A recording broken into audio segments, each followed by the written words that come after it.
Sir అంటే ఒక CA profession sir మీది. సీఏకి ఆర్ఎస్ఎస్కి అంటే లేదు అంటే మీ ఇష్టంతో ఆర్ఎస్ఎస్లో జాయిన్ అయ్యారా లేదా? మాకు మొదటి నుంచి అదే అలవాటు ఉంది కాబట్టి 69 నుంచి అక్కడ దాంతో అటాచ్మెంట్ ఉంది కాబట్టి ఓకే ఆర్గనైజేషన్తో ఆ డిసిప్లిన్ డెడికేషన్. ఇంకోటి ఏంటంటే మనకి అన్నిటికంటే ముఖ్యమైనది కూల్గా పనిచేసుకోవడం సార్. అది ఇంపార్టెంట్ అనమాట.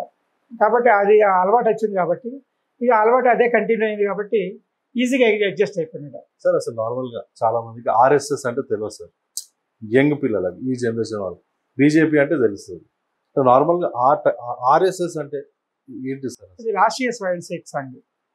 అది యాక్చువల్గా స్టార్ట్ అయింది ఏంటంటే నాన్ కమర్షియల్ ఆర్గనైజేషన్ స్టార్ట్ అయింది 1925 లోపల. ఓకే ఎన్జిఓగా స్టార్ట్ అయిందా సార్? అది ఎన్జిఓ స్టార్ట్ అయింది నాన్ కమర్షియల్ ఆర్గనైజేషన్. అంటే భారతదేశం మొత్తంలో ఉన్న వాళ్ళు కూడా భారతీయులుగా గర్వపడాలి. ఓకే భారతీయులు గర్వపడాలి, భారతీయులకు భారతదేశానికి బాధ్యతగా ఉండాలి. ఓకే అంటే భారత పౌరులు గర్వపడాలి, భారతదేశానికి బాధ్యులుగా ఉండాలి. అంటే they should respect and responsible. ఏమాత్రం కూడా బాధ్యత రహితంగా ఉండకూడదు. అది ఎవరైనా కానీ భారతదేశంలో ప్రతి ఒక్కరు కూడా భారతదేశానికి బాధ్యతమైన పౌరుడిగా ఉండాలి. తర్వాత ఎట్లాంటి సమస్య వచ్చినా ఇది అంటే ఎలాంటి విపత్కర పరిస్థితి వచ్చినా సేవ చేయడానికి ముందుకు వచ్చే విధంగా ఉండాలి. అంటే సేవా త్యాగము ఫౌండేషన్స్ అనమాట. ఆ రెండు చేయగలిగింది దాంట్లో ఇది చేశారనమాట ఆర్గనైజేషన్. అది దాని నుంచి వచ్చిన ఆర్గనైజేషన్స్ మిగతాయన్నమాట ఇవన్నీ. ఓకే సో ఆ రోజు నుంచి ఈ రోజు వరకు సేమ్ కంటిన్యూ చేస్తున్నారు సార్? సేమ్ కంటిన్యూ ఆ రోజు నుంచి ఈ రోజు కూడా కంటిన్యూ అలాగే ఉంటుంది. ఏ ఆర్గనైజేషన్ దాంట్లో ఎన్ని ఆర్గనైజేషన్, బీజేపీ ఒక ఆర్గనైజేషన్, ఏబీవీ ఒక ఆర్గనైజేషన్, భారతీయ మజ్దూర్ సంఘ్ ఒకటి, భారతీయ కిసాన్ సంఘ్ ఒకటి, శిశు మందిర్ స్కూల్ ఒకటి, ఇలాంటి ఎన్నో ఆర్గనైజేషన్ ఉన్నాయి దానికి సంబంధించిన వాళ్ళు. అవును సార్. శిశు మందిర్ కూడా మీరు వన్ ఆఫ్ ద డైరెక్టర్ ఉండేనా సార్? నేను మా ఊళ్ళో శిశు మందిర్ స్కూల్ కట్టినప్పుడు నేను దానికి చైర్మన్ అనమాట. అసోసియేషన్ లాగా అప్పుడు శిశు మందిర్ స్కూల్ కట్టినప్పుడు ఆ స్కూల్ కమిటీకి నేను చైర్మన్ అనమాట. ఓకే చైర్మన్ ఉన్నప్పుడు 99లో అది. తర్వాత నిజామాబాద్లో కట్టిన స్కూల్ కూడా నేను వైస్ చైర్మన్ ఉన్నాను. ఇప్పటికి కూడా శిశు మందిర్ స్కూల్స్ అటాచ్మెంట్ ఉంటుంది మాకు. వీలైతే ఫీజు కట్టలేని వాళ్ళు అక్కడ అకౌంట్స్ చదువుకొని స్టూడెంట్స్ ఫీజు కట్టలేని వాళ్ళు ఉంటే వాళ్ళ యొక్క ఫీజు కంట్రిబ్యూట్ చేయడము నాకు మెయిన్ యాక్టివిటీ అనమాట.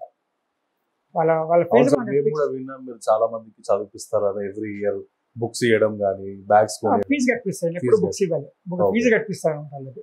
ఓకే నేను కాకుండా నాతో ఫ్రెండ్స్ కానీ ఇంకెవరైనా తెలిసిన వాళ్ళు ఎవరైనా ఇస్తా అంటే కూడా వీళ్ళ డబ్బు తీసుకెళ్ళి వాళ్ళ స్కూల్లో కట్టించేసి రిసిప్ట్ తీసుకెళ్ళి వీళ్ళకి ఇప్పించేస్తాను. ఈ విధంగా ప్రతి సంవత్సరం ఒక 40-50 మంది స్టూడెంట్స్కి ఎవ్రీ ఇయర్ చేస్తారు. సార్ ఇప్పుడు మీరు సీఏ చేశారు సార్, ఎంతో మంది అప్స్ అండ్ డౌన్స్ ఉంటాయి కదా sir. Me ups and downs ఏముండే సార్ 83 నుంచి ఇప్పటిదాకా? నా పర్సనల్ మీ పర్సనల్ ఏంటంటే స్లోగా పోవడం ఒకటి. నేను పర్ఫెక్ట్గా ఉంటే తప్ప నేను అసలు ఒప్పుకోను దాన్ని.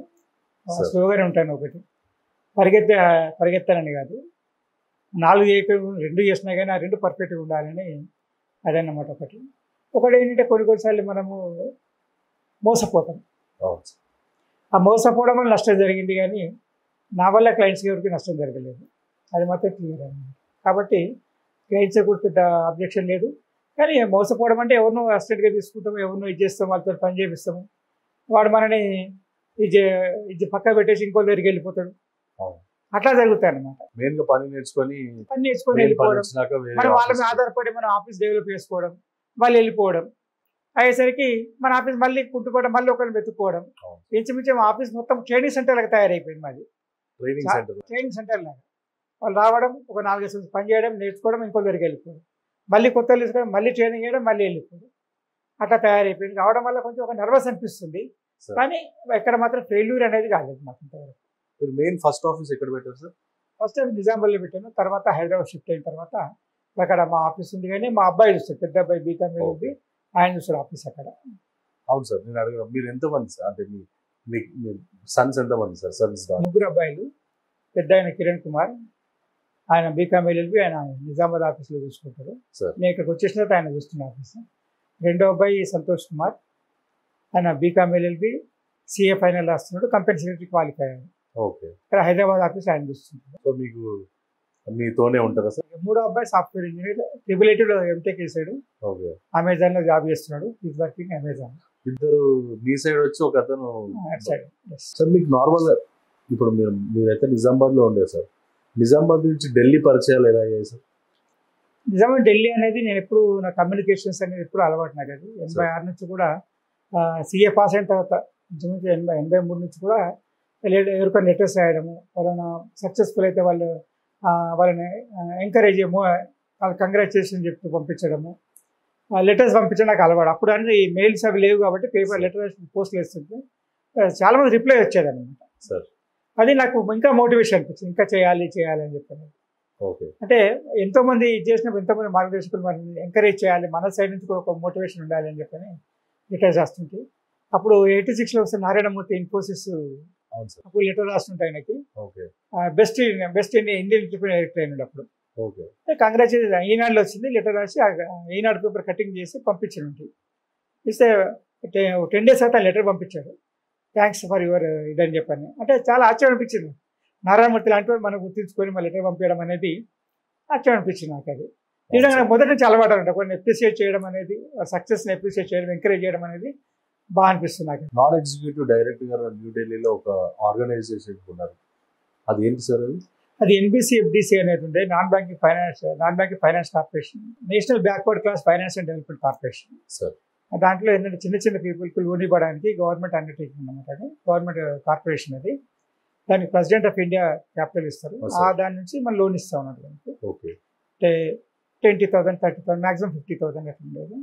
ఆ ఆర్గనైజేషన్కు నన్ను ఇండిపెండెంట్ డైరెక్టర్గా అపాయింట్ చేసినప్పుడు దానికి 3 years ఇండిపెండెంట్ డైరెక్టర్ పనిచేశాను. సార్ నేను విన్నాను మీరు డైరెక్టర్ ట్యాక్స్ కమిటీకి కూడా చైర్మన్ గా ఉన్నారు sir. Federation of Telangana chamber of commerce ఉంది సార్, అప్పుడు ఫ్యాప్సీ అని ఉండేది, federation of Andhra Pradesh Telangana chamber of commerce. నేను దాంట్లో 2004 నుంచి మెంబర్ నేను దాంట్లో. అప్పుడు ఉన్నప్పుడు నాకు ఇష్టమైన సబ్జెక్ట్ డైరెక్ట్ ట్యాక్స్ కాబట్టి డైరెక్టర్స్ కమిటీలో 3 సంవత్సరాలు కో చైర్మన్ చేశారు డైరెక్టర్స్ కమిటీకి.